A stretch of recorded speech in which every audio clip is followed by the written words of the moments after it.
Welcome to Threes and TDs. Today we're going to talk about LeBron James and Stephen A. Smith. Man, talk about a feud. LeBron James went on the Pat McAfee show, spoke with Pat for an hour and a half. They got to talk about Stephen A. Smith. That feels like a moment that had been brewing for a long time. He's like on a Taylor Swift tour run right now. Oh, yeah. Yeah, we're watching it. Yep. We're also. It started off with, I didn't want to address it. I wasn't going to address it. But since the video came out, I feel the need to address it. Yeah, on fire. You would be not to talk about it. Are you kidding me? If there's one person that couldn't wait to the video to drop so you could address it, it's your ass. Like, seriously. And then Stephen A. Smith went on his podcast to essentially say a bunch of other things. LeBron James went on national television yesterday and lied. He said that I have no problem with you talking about the game. What did I say about Bronny James other than at the time he wasn't ready? That was it. I said nothing else. I would have gotten my ass kicked because had that man put his hands on me, I would have immediately swung on him. Here's my sense. This has been brewing for a really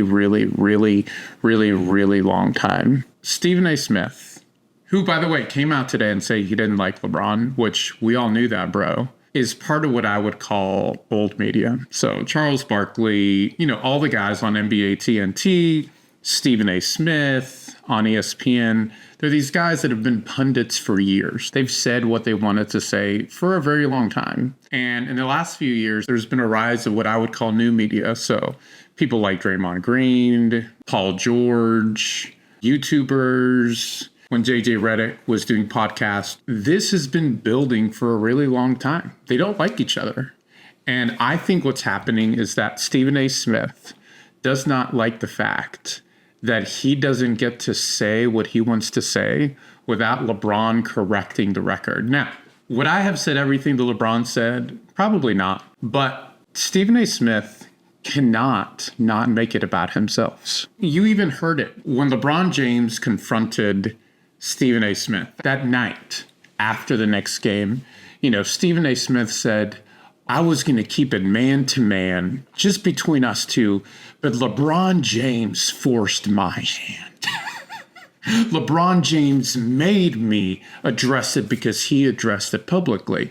And LeBron said that on the Pat McAfee show. Stephen A. Smith is an entertainer. He cannot make it about himself. He refuses to not be the center of the story. And I thought one of the best takes that I saw today was Old Man and the Three. And Cam, who plays for the Brooklyn Nets, he said, and he was talking, I think, for himself, but also it was representative of, I think, the players, which was when you're a reporter, when you're a journalist, when you are somebody that is trying to report on whatever your field is, whether it's basketball, whether it's football, whether it's the NFL, isn't it your job to not be part of that story? I think that's how a lot of us feel. It's this idea that Stephen A. always makes it about himself. Years ago, Dan Le Batard actually called him out. I hate what you two have done to sports television. You can say that all you want to. I would say, who the hell are you to sit up there and say me and him? What about you? What the hell were you, living under a rock, teaching at Miami U? You were a part of it too. I'm talking. You ain't innocent. Because Stephen A. Smith was going on ESPN and saying, if you know what I know, if you know what I know about what Kevin Durant told me, and Dan Le Batard literally said, Stephen A., you're threatening him. And then Stephen A. replied and said, that's not a threat. It's not a threat. I'm just saying, if you knew what I knew. And look, I grew up watching Stephen A. Smith. My favorite TV show growing up was First Take. I love First Take. I love sports debates. I love the back and forth. But I think what's happening is that people are tired of the disingenuousness of Stephen A. Smith. One of the things that Stephen A. Smith said is, I don't lie. Bro, you literally lied. In your original take, I plead as a father. He essentially said, as a father, don't do this to Bronny. And then he comes back and says, I wasn't saying it as a father. What I was really saying is, as a basketball player, he doesn't have what it takes.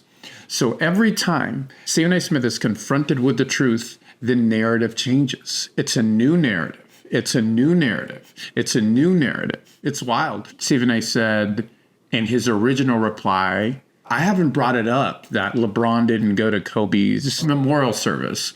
Why didn't LeBron show up? And then we found out that he did. He was there. And so I'm a LeBron stan. I love LeBron. I think he's a phenomenal player. I think anybody that has gotten to watch LeBron is lucky to see greatness. But I also, for years, have enjoyed Stephen A. Smith, and I'm going to continue to listen to Stephen A. Smith. But I loved the fact that LeBron is essentially saying, I'm not going to do this anymore. Like, this is crap. Like, everything that comes out of your mouth is crap, Stephen A. Smith. That's what he said. I think for people that are younger than 45, there's an appreciation of the authenticity that LeBron speaks with. And look, I wouldn't have come after Brian Windhorst, which he did in that interview. I thought that was maybe going a little too far. I mean, LeBron didn't deal with that perfectly. But if I'm picking a side, it's definitely LeBron's side when it comes to this. I think that's how the players feel. Stephen A. has been saying for years, these players are so sensitive. I go to the games, just tell me how you feel. And then LeBron told him how he felt. And now LeBron's the bad guy. This is not something that's going away. For the next few years, there's going to be a lot of tension. These pundits that have essentially had no accountability are going to come up against some of these guys that now have podcasts, that now have platforms, and they don't like getting called out. I'm excited about what the future holds with just the tension between old media and new media, and we're going to see what happens. Thanks for watching.